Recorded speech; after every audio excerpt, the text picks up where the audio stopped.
Dorothy Hensley sat very still in the lawyer's leather chair, the morning light slanting through tall windows behind her,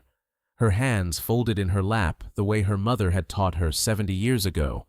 while the will of her husband of 45 years was read out loud to a room full of relatives who could barely hide their smiles. She watched Roger and Vanessa Hensley lean forward as the attorney named the mansion, the cars, and a portfolio worth millions, all of it sliding toward them like water finding the lowest point. Then the attorney turned to her, cleared his throat, and slid a small torn envelope across the table. Inside was a single rusty brass key. No letter, no explanation, just a key, tarnished and forgotten, dropped into the palm of a woman who had given Walter Hensley every single year she had. Laughter rippled through the room before Dorothy even looked up, and somewhere behind her, someone whispered that at least she wouldn't have far to carry her things. 30 days, the attorney said gently, avoiding her eyes. 30 days to leave the only home she had known since she was 25 years old. Dorothy did not argue. She did not raise her voice. She simply closed her fingers around that key and felt something in it she could not yet name, a weight that did not match its size. If you have ever been handed nothing by the very people who should have valued you most, if you have ever sat quietly while others divided up what you built with your own hands, then this story was written for you. What none of them knew, not Roger, not Vanessa, not even Dorothy herself in that terrible moment, was that in exactly 30 days, a banker in downtown Millbrook would stand in front of every person laughing in that room and prove that the rusty key was worth more than the mansion, the cars, and the millions combined. Stay with Dorothy Hensley now, because what she was about to uncover would prove, once and for all, that justice always finds its way home. And if this story has already stirred something in you,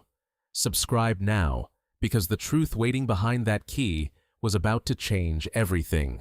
45 years earlier, in the autumn of 1981, 25-year-old Dorothy Ann Whitcomb had walked into Hensley Hardware on Main Street looking for a box of canning jars, and walked out having agreed to have coffee with the widowed owner, a quiet man named Walter Hensley, who was 20 years her senior and raising a 6-year-old son alone since his first wife had passed. She had just finished her nursing certification at the community college in Millbrook, top of a class of 31 students, with a hospital job in Burlington already promised to her for the following January, and a small rented apartment near the river already picked out. Every plan she had ever made for herself, the crisp white uniform, the paycheck with her own name printed on it,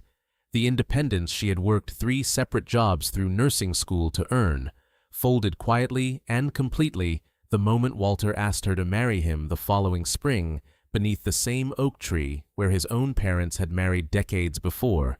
down on one knee in the frost with a ring that had belonged to his grandmother. She said her vows in the fellowship hall of the First Congregational Church, wearing a dress she had sewn herself from a bolt of pale blue cotton because there was no money left over for anything store-bought, and she never once spoke out loud about the nursing license she let quietly expire 2 years later, unused, folded into a drawer she rarely opened again for the rest of her life. She raised Walter's son, young Michael, as her very own from that first winter forward, packing his lunches every school morning for 12 consecutive years, sitting through every Christmas pageant, every Little League game, every awkward school dance drop-off, holding his hand through 2 broken bones, 1 broken heart, and 1 broken engagement at 26, and never once, not at his high school graduation, not at his wedding, not at the christening of his first child, a girl she had rocked to sleep more nights than his own mother-in-law ever did. Did anyone in that family thank her out loud for the woman she had quietly been to that boy his entire life? When Walter's mother, Eleanor, a proud woman who had run the church choir for 3 decades, grew too frail to manage the staircase alone at 79, it was Dorothy, never Walter, never any of his relatives who lived only 20 minutes away, who moved a narrow cot into the spare bedroom and slept there for 3 full years, bathing her, feeding her oatmeal by the spoonful every morning at 6, reading to her every single night from the same worn leather Bible, until Eleanor finally passed quietly in her sleep at the age of 91. Dorothy buried her own grief the way she buried everything else inside that house, silently, folding it small enough to fit into a pocket where no one would ever see it. And she was back at the stove making Walter's eggs the very next morning at 7 o'clock sharp, because someone, as always, had to be. Not one of Walter's relatives sent so much as a card when Eleanor passed, though several of them showed up at the funeral asking, within earshot of Dorothy, whether the old woman had left anything of value behind. The decades folded into one another, the way decades do when a woman spends every single one of them serving everybody else but herself, each year nearly indistinguishable from the last, except for the slow accumulation of small, quiet disappointments she never once spoke of out loud. At the town suppers, at the church rummage sale every October, at the 4th of July picnic down on the village green, she was introduced simply and only as Walter's wife, never once as Dorothy, as though her entire identity had quietly dissolved into his name the very day she signed the marriage certificate at the county courthouse. The deed to the house on Cobble Hill Road, the house she had wallpapered with her own 2 hands, scrubbed on her knees every spring, and filled every single Sunday for 45 straight years with the smell of fresh bread rising warm in the oven, carried only Walter Hensley's name upon it, never hers, not for one single day, across 4.5 decades of marriage and devotion. Every Friday afternoon, without fail, he handed her an envelope of grocery money, counted out to the exact dollar, as though she were a hired housekeeper rather than a wife of 45 years, and she took it every time without complaint, chin up, hurt tucked carefully out of sight where it always lived. Neighbors sometimes remarked, not unkindly, that Walter Hensley had married himself a saint, and Dorothy would only smile and change the subject, because a saint, she had learned long ago, was simply another word for a woman nobody thought to ask what she actually wanted. It was the small, unexplained things that Dorothy noticed over the years, but never once dared to question, because a good wife, she had always believed since her own mother taught her so, simply did not question her husband. Once a month, on the second Tuesday without fail, Walter drove alone into downtown Millbrook for exactly 1 hour, through rain, through snow, through the blazing heat of August, for 40 consecutive years, without missing a single one, and when he came home, he never once said where he had been, and in 45 years she never once asked him. There was a drawer in his study desk, the bottom left one, always slightly heavier than the others when she dusted around it, that stayed permanently locked with a small brass key he wore on a chain beneath his shirt every single day of their marriage, resting cold against his chest even while he slept. And in all those years together, Dorothy never once saw what was hidden inside it. In her quieter moments, folding laundry alone at midnight while he worked late at the store, she used to imagine another woman somewhere, or gambling debts, or some private shame he carried in silence, and she hated herself a little every time for imagining the very worst about a man who never once, in 45 years, raised his voice to her in anger, or gave her any real reason to doubt him. She asked him about it exactly once, early in their marriage, and he only smiled and told her some things were better left for later,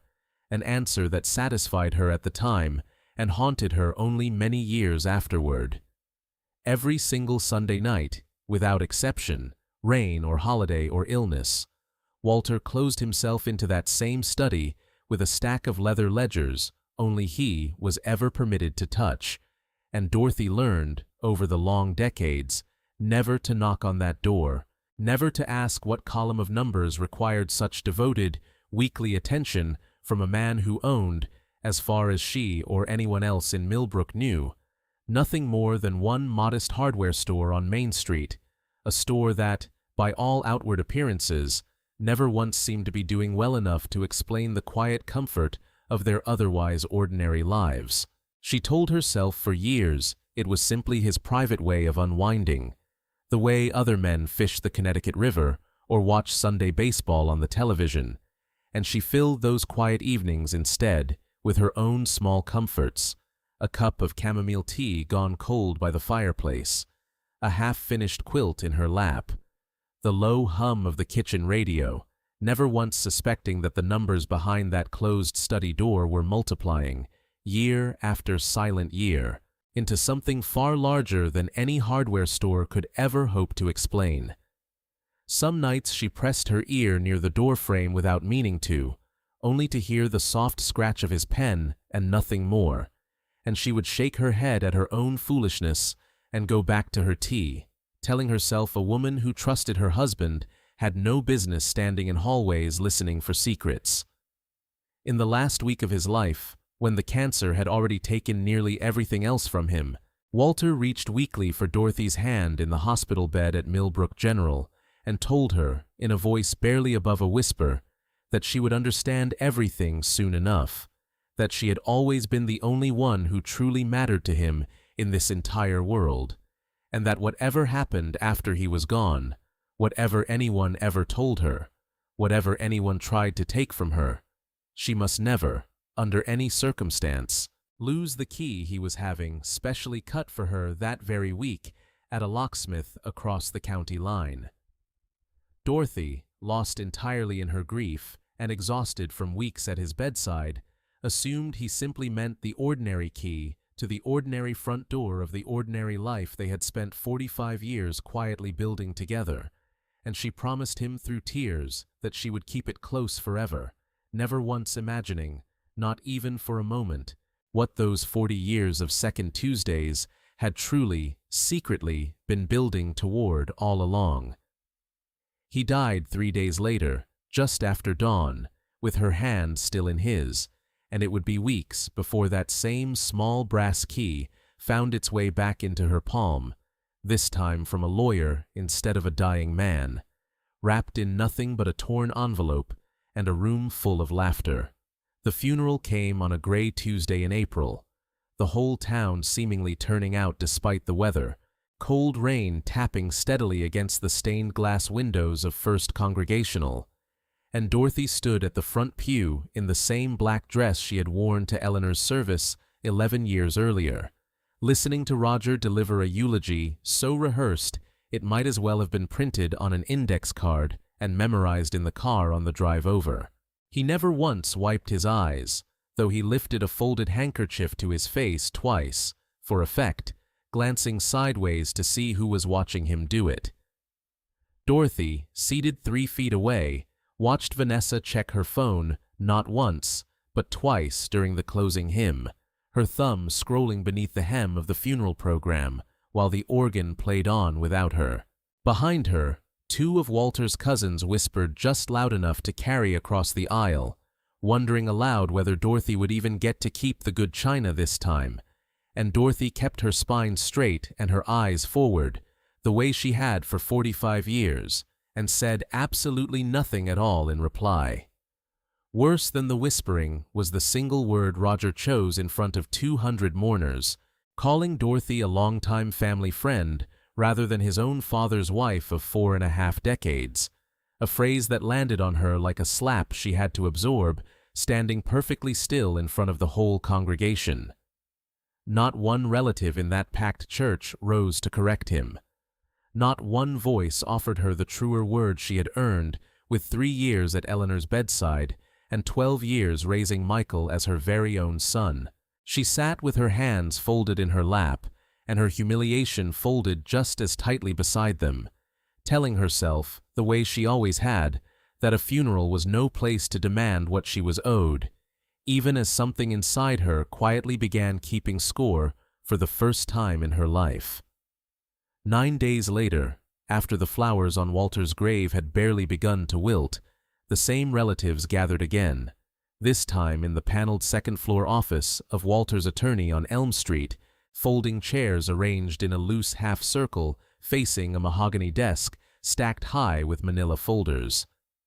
Dorothy chose the chair nearest the door out of old habit, the same instinct that had kept her small and out of the way for 45 years of marriage, and she felt the air in that overheated room change the instant the attorney cleared his throat, adjusted his glasses, and began reading from the will in a flat, practiced voice that gave absolutely nothing away. Outside the window, a light rain had started again, tapping against the glass the same way it had at the funeral,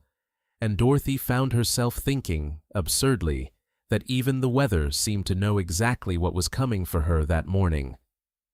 Roger sat closest to the desk, his knee bouncing under the table, and Vanessa had already crossed her legs toward the door, as though eager to leave the moment the reading ended, as though nothing that happened in that room could possibly hold her attention for more than a few minutes. He read out the 11-room Hensley Mansion on Cobble Hill Road, appraised at $2.3 million, a house Dorothy had scrubbed and repainted with her own hands every spring for 45 years, passing in full to Roger and Vanessa Hensley. He read out a $4.7 million investment portfolio, decades of stocks and municipal bonds Walter had quietly built through the local brokerage over the course of his working life, passing in full to Roger and Vanessa Hensley, who exchanged a look of open relief across the room. He read out the 2 classic cars kept in the garage, the small cottage on Lake Wembley, and the silver service that had belonged to Walter's grandmother, every single line item sliding toward the same 2 names in the same flat voice, while Dorothy sat in her folding chair at the very edge of the room,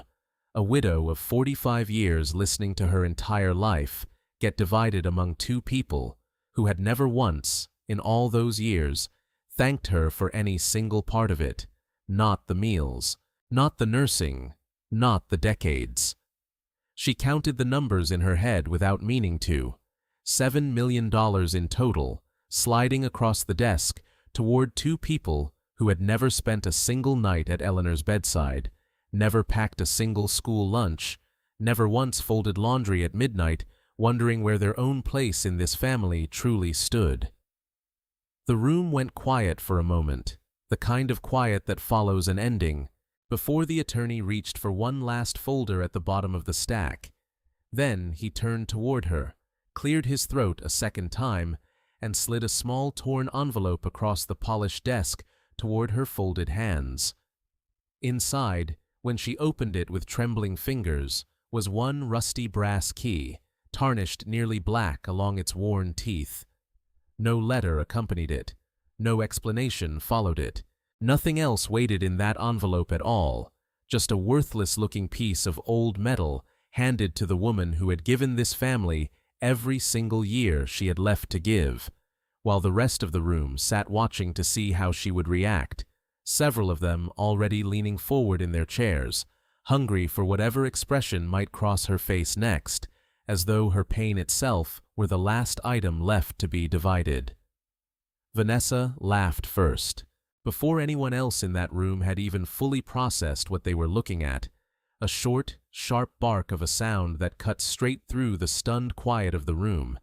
and she pulled out her phone right there at the desk to film herself saying it out loud, grinning for whoever might be watching later, that the rusty key was a fitting gift for a woman who had spent her whole life cleaning up after other people. The laughter spread through the room like something contagious, cousins snickering behind their coffee cups, Roger himself smirking down at his shoes without a word of correction, the attorney shifting uncomfortably in his seat but saying nothing at all to stop it, as though this too were simply part of the paperwork to be gotten through. Humiliation burned hot and sudden in Dorothy's chest that afternoon, in front of neighbors and relations she had shared casseroles and church pews with for the better part of 5 decades, followed close behind by a grief she no longer had any room left inside her to properly feel, and beneath both of those, quietly, something else began to rise for the very first time in her 70 years, an injustice so plain and so total that it finally, after everything she had swallowed, refused to stay silent inside her the way it always had before. She did not cry in that room, though everyone seemed to expect it, and some small, stubborn part of her noted, almost with surprise, that she had absolutely no tears left to give any of them that day. Blinking back tears she refused to let fall in front of that room, she excused herself and stepped out into the hallway to collect what was left of her composure, and found the office door left just slightly ajar behind her, and through that narrow gap she heard Roger's voice, low and satisfied, telling Vanessa that the old woman had served her purpose, and it was past time she disappeared quietly so they could get the house listed before the spring market opened. Dorothy did not make a single sound. She stood very still against the hallway wall, with one hand pressed flat to the cool plaster, the rusty key already growing warm inside her closed fist, and understood, for the first time in 45 years of marriage, exactly how little she had ever truly meant to this family beyond what she could give them without complaint. 4 days after the reading, before Dorothy had even finished sorting through Walter's closet, a courier delivered a formal eviction notice to the house on Cobble Hill Road, the only home Dorothy had known since she was 25 years old, informing her in cold legal language that she had exactly 30 days to vacate a property that now belonged, entirely and legally, to Roger and Vanessa Hensley. She read the letter twice at the kitchen table, then folded it in half and set it beneath the sugar bowl, the same table where she had made Walter's breakfast every morning for 45 years, and sat there a long while in the silence of a house that no longer wanted her. Through the window, she could see the garden she had planted with her own hands every spring for 4.5 decades. Tulips and lavender lined up in neat rows, none of it listed anywhere in that will, none of it worth a single line item to anyone but her. That same week, at the Wednesday supper in the church fellowship hall, the same hall where Dorothy had helped organize potlucks for 30 straight years, Roger's 20-year-old son looked her up and down in her second-hand wool coat, the same coat she had worn every winter for 6 years, and told 2 other boys, well within her hearing, that the hired help had certainly overstayed her welcome this time around. Nobody at that crowded table corrected him either, not the pastor's wife 2 seats down, not the women she had baked pies alongside for 30 years, and Dorothy carried her paper plate to the trash and left without finishing her supper, her appetite gone along with whatever remained of her patience for that family's cruelty, her only comfort the small hard shape of the key still resting in her coat pocket. By the end of that terrible week, the humiliation finally had a name, and so did the grief, and so did the injustice curdling underneath both of them, and Dorothy Hensley, 70 years old, and suddenly a stranger inside her own life, felt all 3 of them hardened together at last into something that resembled, for the first time in 4.5 decades of marriage, genuine resolve rather than quiet, practiced endurance. She thought of the nursing license she had let expire, the hospital job she had walked away from, the whole separate woman she might have become, and decided quietly, in the dark of her own kitchen, that whoever she was going to be next would not be decided by Roger and Vanessa Hensley. She poured herself the last of the chamomile tea in the cupboard and drank it slowly, alone, and found that for the first time in weeks her hands had finally stopped shaking. She packed exactly 1 suitcase from the house she was no longer permitted to call her own, folded the rusty key carefully inside a clean linen handkerchief, and tucked it deep into the inside pocket of her coat, close against her heart, the way Walter had once worn his own key on a chain beneath his shirt for 45 years. She did not know where she would sleep in 30 days, and for the first time in her life, that terrified her less than the thought of staying in a house where she was no longer wanted. A neighbor 2 doors down, a widow herself named Patty Callahan, had already offered her a spare room without being asked, the kind of quiet decency Dorothy had rarely seen from her own family in 45 years. With nothing left to lose and only 30 days left on the clock, Dorothy decided she would carry that key to the one place left in Millbrook where it might still mean something at all, the marble-fronted bank downtown that Walter had quietly visited every second Tuesday for 40 unexplained years of their marriage. Dorothy walked the 11 blocks into downtown Millbrook the next morning, her breath visible in the cool spring air, her one suitcase left behind at a neighbor's spare room, passing the old diner where she had waitressed Saturday shifts as a girl of 16. Its neon sign still buzzing the same faded blue it always had all these decades later. The rusty key rode heavy in her coat pocket, knocking gently against her hip with every step, and she found herself walking slower the closer she got to the marble steps of Millbrook Trust and Savings, the same building Walter had disappeared into alone every second Tuesday for 40 straight years, without ever once explaining why. She had passed this bank 1,000 times across her life, had cashed 1,000 small paychecks and grocery envelopes at its counter, and never once in 45 years had she wondered what else, if anything, that quiet building might be holding for her. The morning air smelled faintly of rain and cut grass, and somewhere behind her, a church bell rang the half-hour, the same bell that had rung through every ordinary Tuesday of her marriage, without her ever once suspecting where those quiet mornings truly led. At the heavy glass door she stopped, catching her own tired reflection in the polished glass for a moment, her hand trembling around the key inside her pocket, and made herself a quiet promise before she pushed it open, that whatever waited for her inside that building, whatever it turned out to be, worthless metal or an old forgotten safety deposit box, she would not walk back out of that bank in tears the way she had walked out of every other room this last terrible month. She thought, briefly, of Roger and Vanessa already measuring the mansion for new curtains,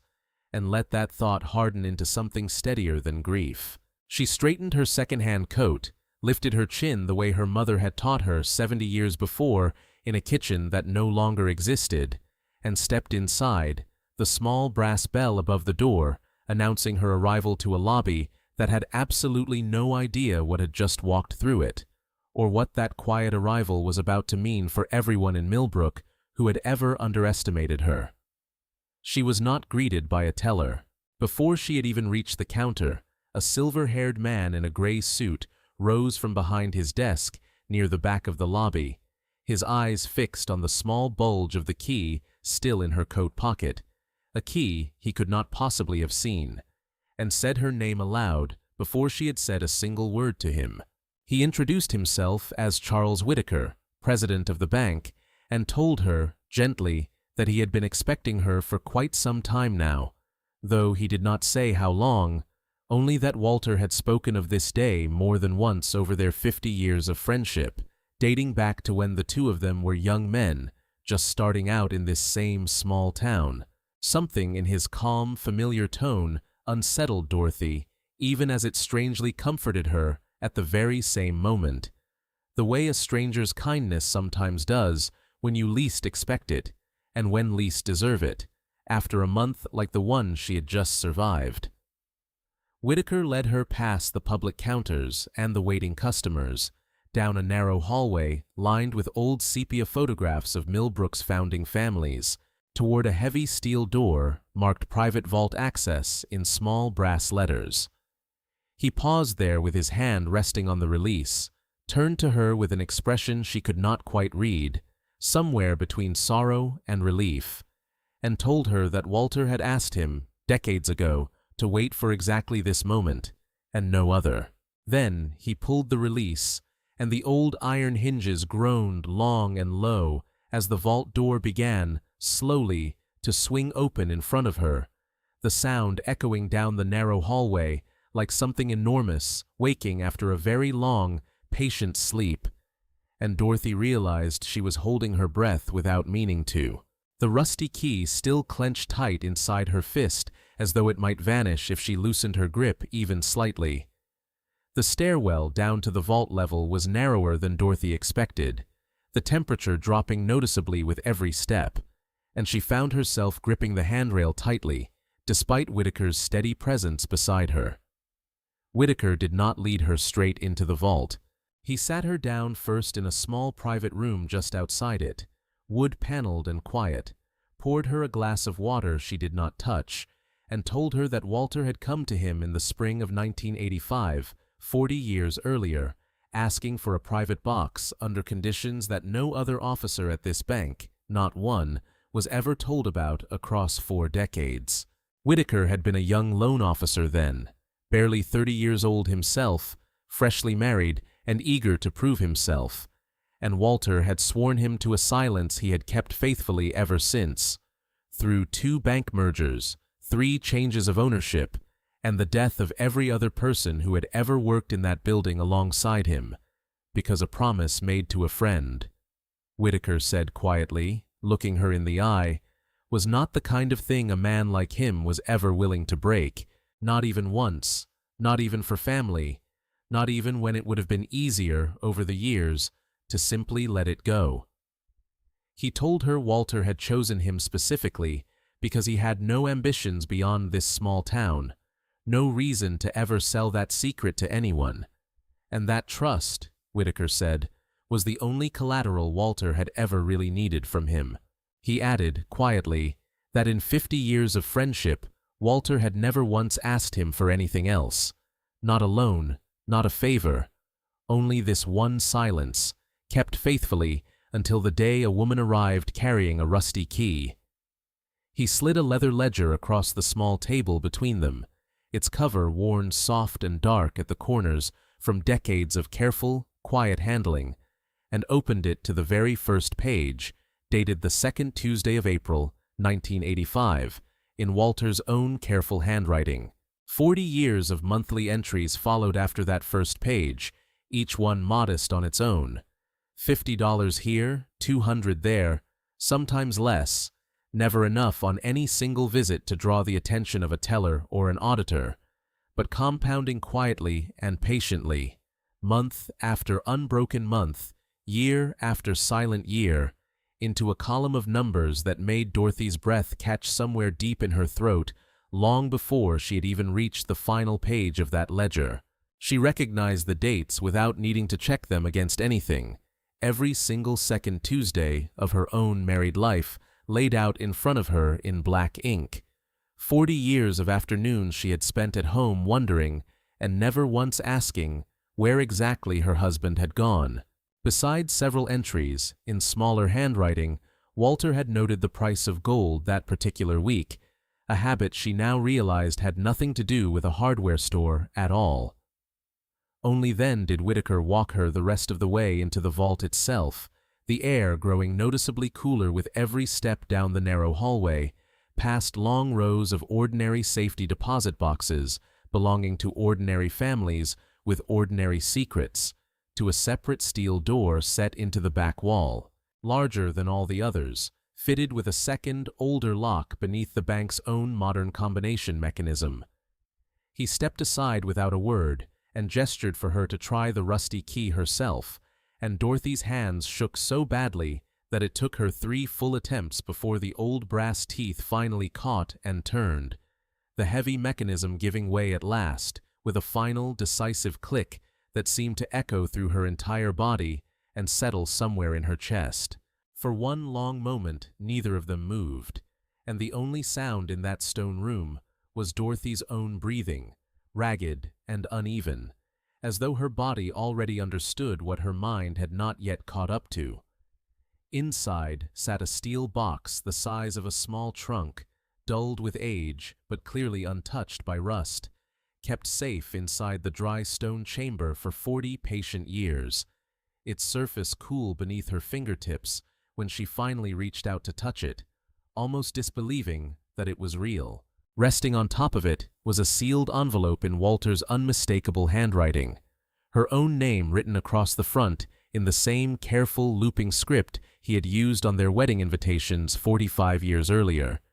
and beneath that envelope, a thick folder of certified appraisal documents, every single page stamped and dated only 3 weeks before his death, as though he had known, even then, lying in that hospital bed, exactly when this moment would finally come,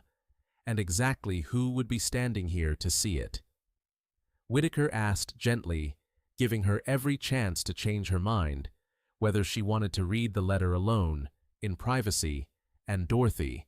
her hands trembling too badly to trust herself with the paper, asked him instead to read it aloud to her, the way he had read her the ledger. He cleared his throat and began, and Walter's voice seemed to fill that small stone room as though the man himself had never truly left it, explaining in his own words that decades ago, long before Dorothy had ever walked into his hardware store,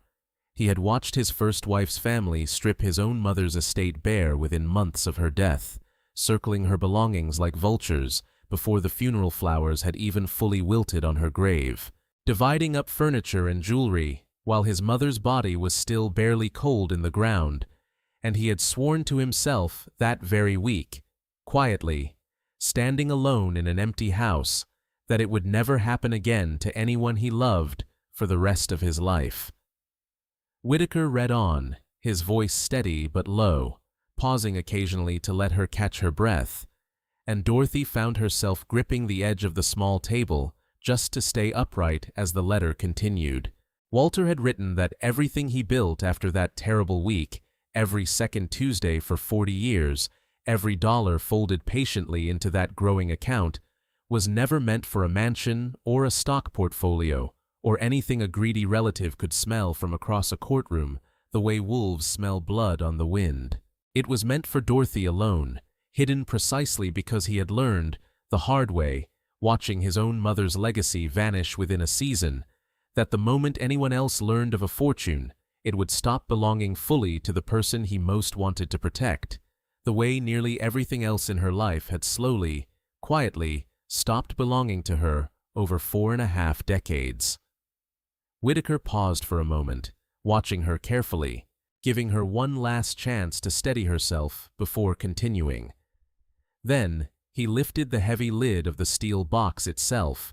and gold bars stamped with official United States Mint seals filled half of it entirely, stacked in neat, gleaming rows, resting beside thick, bundled stacks of bearer bonds wrapped tight in aged, brittle rubber bands. Whitaker read the final certified appraisal figure aloud in a voice that barely rose above a whisper, $500 million, and Dorothy's knees buckled so completely beneath her that she had to grip the cold edge of the steel box with both hands just to keep herself standing upright in that small stone room, the number itself too large and too strange to feel entirely real against everything she had believed about her own life only an hour before. Beneath the gold, a second document waited, one Whitaker had clearly, deliberately been saving for last, tucked into a plain manila folder that looked almost comically ordinary against everything else glittering inside that box.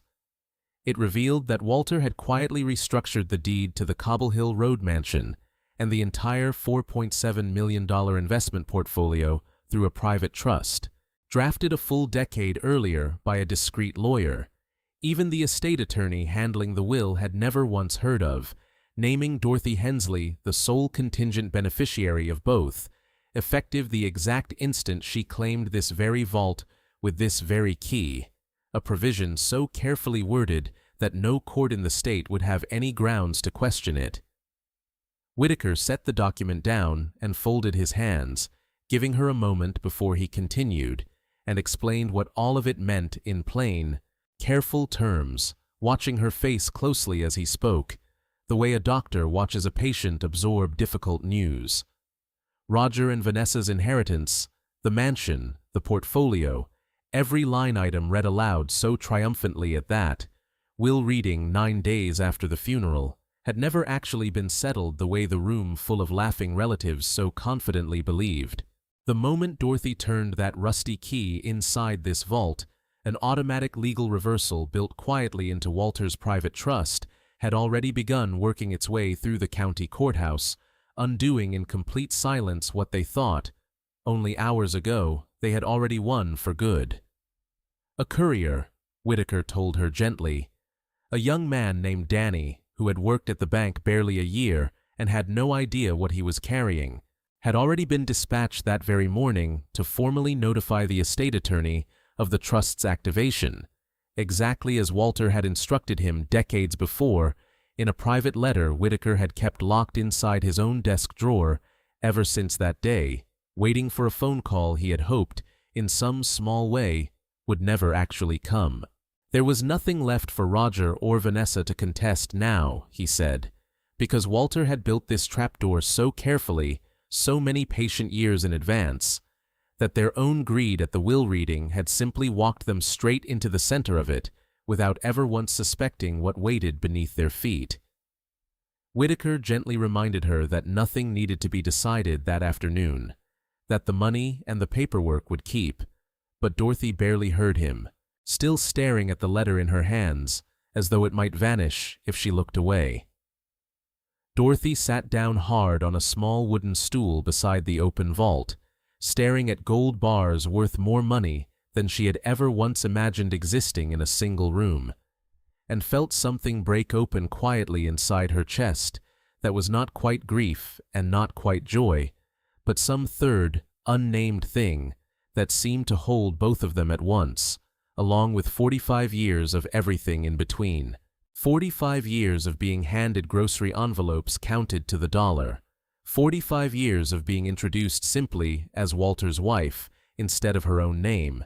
And all of it, every quiet indignity she had ever swallowed without complaint at church suppers and family dinners, had been leading toward this one impossible stone room the entire time,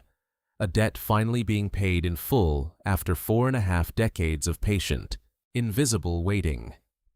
She thought of Walter's hand in hers at the hospital during his final week,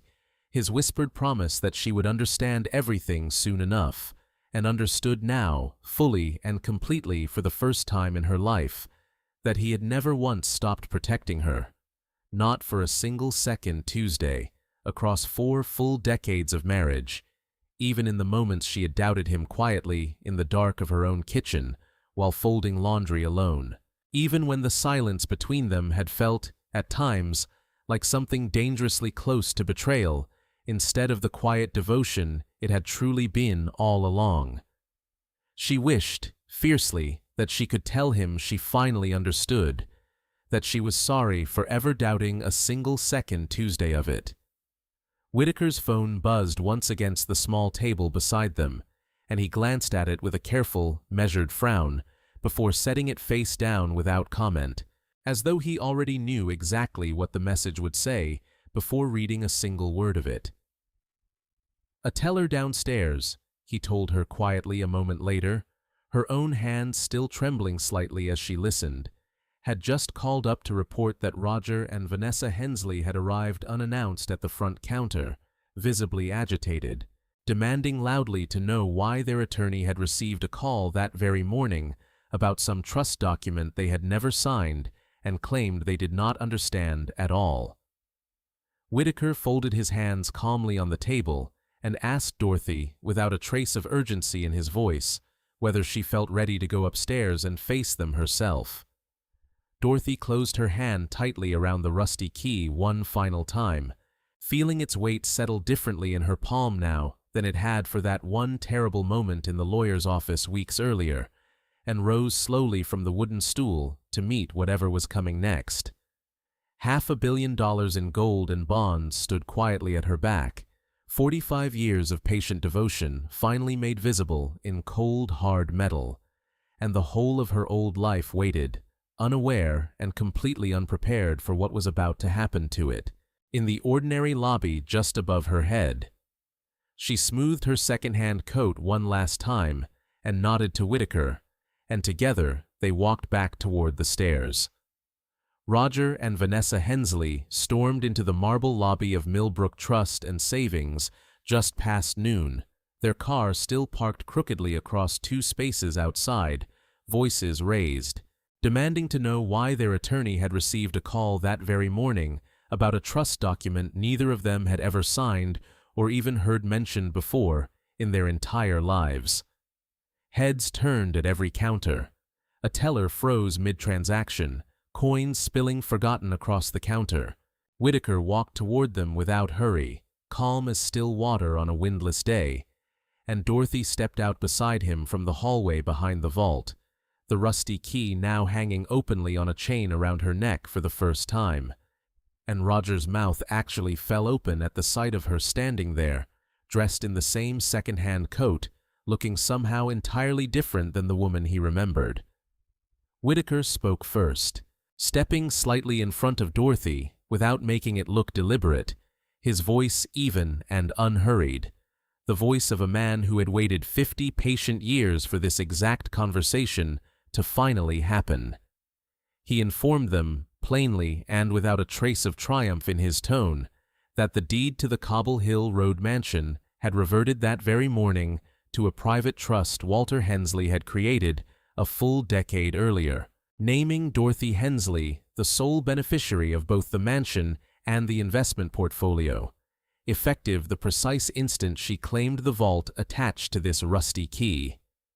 Roger's face went the color of old paper left too long in the sun, and he reached out to steady himself against the counter without seeming to notice he had done it.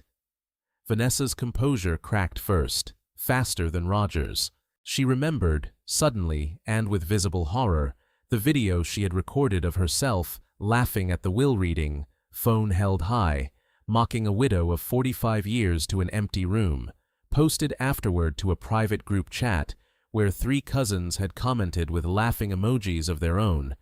and she asked, her voice thin and much smaller than it had been weeks earlier, whether that recording had gone anywhere at all since that afternoon. Whitaker told her calmly, without blinking, that it had already been forwarded to the estate attorney that same morning, as evidence in a formal elder harassment complaint filed on Dorothy's behalf.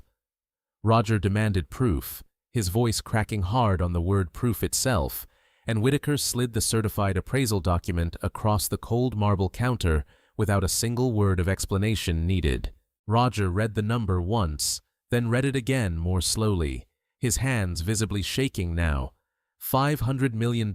printed in plain black ink beneath a signature his own family had never once suspected existed anywhere in Walter's quiet, careful life. Vanessa leaned over his shoulder to look, and whatever color remained in her face drained away completely at the sight of it.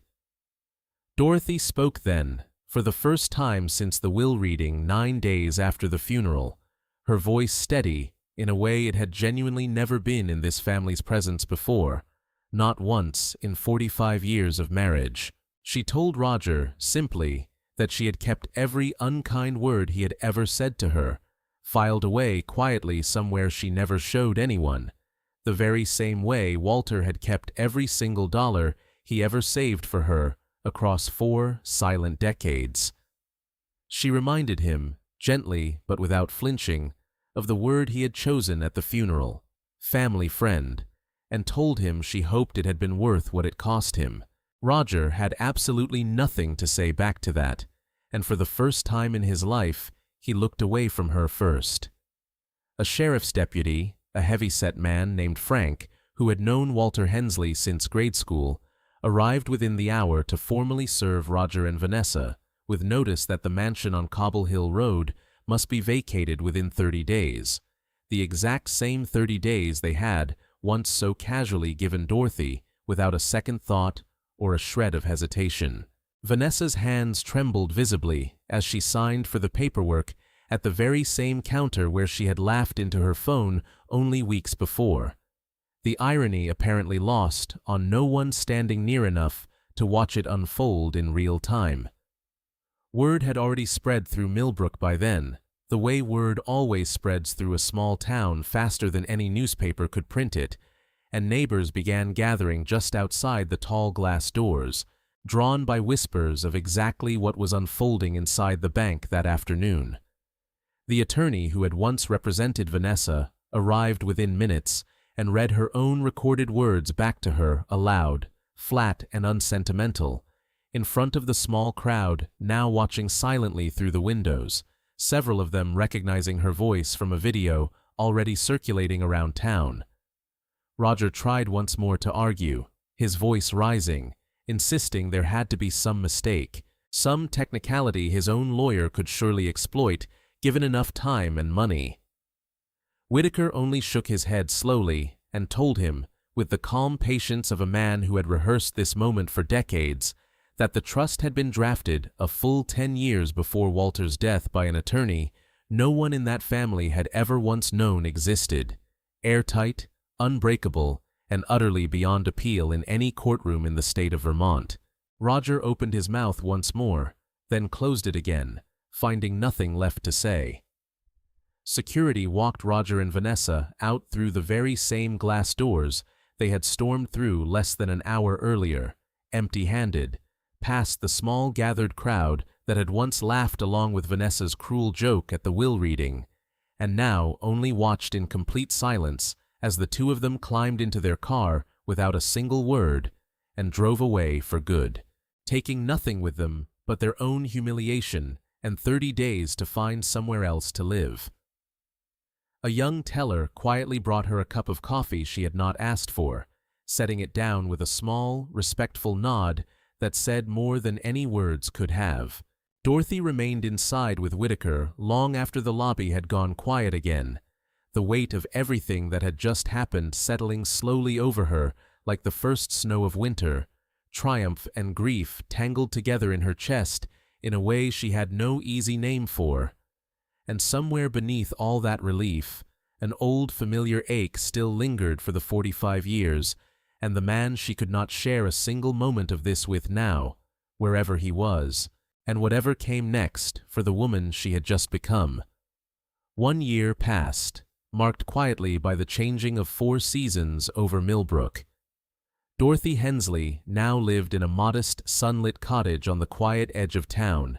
its small garden already filled with the same tulips and lavender she had once so carefully grown on Cobble Hill Road, transplanted bulb by careful bulb the spring after everything changed. She had chosen not to move back into the mansion at all, not out of spite toward anyone who had wronged her, but out of a quiet respect for the home Walter had built with his first family and the different, separate homes she had built for herself, since 2 chapters of one long life she saw no reason to force back together at 71 years old. The cottage suited her far better anyway, small enough to fill entirely with her own choices for the very first time in her life, every curtain and every chair chosen by no one but her, answering to no one but herself. With a portion of the fortune, Dorothy funded an entirely new wing at the County Free Clinic on the edge of town, a project the clinic's director had been trying to finance for nearly a decade without success, dedicated quietly in Walter's name on a small brass plaque mounted by the entrance, and she volunteered there herself twice a week, reading aloud to patients waiting for appointments the same patient way she had once read to Eleanor every single night for 3 long years beside that narrow cot. It was the same quiet devotion she had given for 4.5 decades to a family that had never once deserved it, given now, freely and entirely by her own choice, to strangers who genuinely did, and who thanked her for it, out loud, every single time she walked through those doors, a small kindness she had gone 45 years without ever once receiving from the family she had given everything to. The moral of it all had settled into her plainly by then, the way truth sometimes does only after enough time has passed to finally see it clearly. Dorothy had spent decades being exactly what everyone else around her needed her to be, a devoted wife, a patient mother, a tireless nurse, a quiet presence filling every room but her own, and only now, finally, at 71 years old, was she free at last to discover who she had always been underneath every single one of those roles she had faithfully worn for other people, without complaint, for decades, without a single one of them ever pausing to ask what she might have chosen for herself instead. It was a strange, quiet kind of freedom, arriving so many years later than it should have, but Dorothy had decided long ago that late was still better than never at all. A short letter arrived from Roger that spring, an apology written in his own uncertain handwriting, admitting, in a few plain sentences, that he had never once truly seen her clearly while his father was alive, and that losing the mansion and the year of quiet reflection that followed it had taught him more about himself than he cared to admit out loud to anyone, least of all, her. Dorothy read it exactly once at her small kitchen table, folded it carefully in half, and placed it in a drawer without ever writing back, neither forgiving him fully nor holding tight to any lingering bitterness, simply choosing, at last, to set the whole matter down gently and walk forward without carrying it any further, the way she had finally learned, this past year, to set down so many things she had once carried without ever once questioning why. Some quiet afternoons she sat on her small porch with a cup of tea gone slowly cold in her hands, watching the light move gently across her garden, and found herself thinking not of the gold, or the vault, or even the confrontation at the bank that had once felt so enormous, but of Walter's hand resting in hers during those final days, and how quietly, how patiently, he had loved her the entire time, without ever once finding the right words to say so plainly out loud, until it was almost too late for either of them to say it back properly, in the way it truly deserved to be said, between two people who had shared 45 years together, most of them ordinary, and a handful of them, it turned out, quietly extraordinary all along. Then, one ordinary second Tuesday of the month, the maples along her street already turning gold, nearly a year to the very day since the vault door first swung open in front of her, Charles Whitaker arrived unannounced at her cottage door, holding one final sealed envelope carefully in both hands, explaining gently that Walter had left explicit instructions years ago for it to be delivered exactly 1 year after that vault was claimed, not a single day sooner and not a single day later than that. A final instruction Whitaker had carried faithfully in his own desk drawer for the entire year, exactly the way he had once carried Walter's secret for 40, and Dorothy invited him in for tea before she even reached for the envelope in his outstretched hands. Inside that final envelope, Dorothy found a single photograph from her own wedding day, the two of them young and laughing, standing beneath the same old oak tree behind the church where Walter's own parents had married decades before them, along with a short note in his familiar handwriting thanking her for 45 years of a love he had never quite learned how to say out loud until it was almost too late to say it at all. She held the photograph for a long while at her kitchen table in the afternoon light, tracing the edge of it gently with one finger, remembering the exact weight of his hand in hers that day, before finally setting it on the small mantel above her fireplace, where it has stayed, in plain sight, ever since. A quiet reminder of the whole life she had lived before anyone ever mentioned a vault or a fortune at all. If you have ever given everything you had to someone, decades of your own life quietly folded into theirs, and been made to feel, at the very end of it, that you were worth nothing at all, then Dorothy Hensley's story is proof that the truth always comes due, sooner or later, one way or another, no matter how long it takes to finally arrive at your door. The people who counted her as nothing are the very ones who learned, at last and in front of the whole town,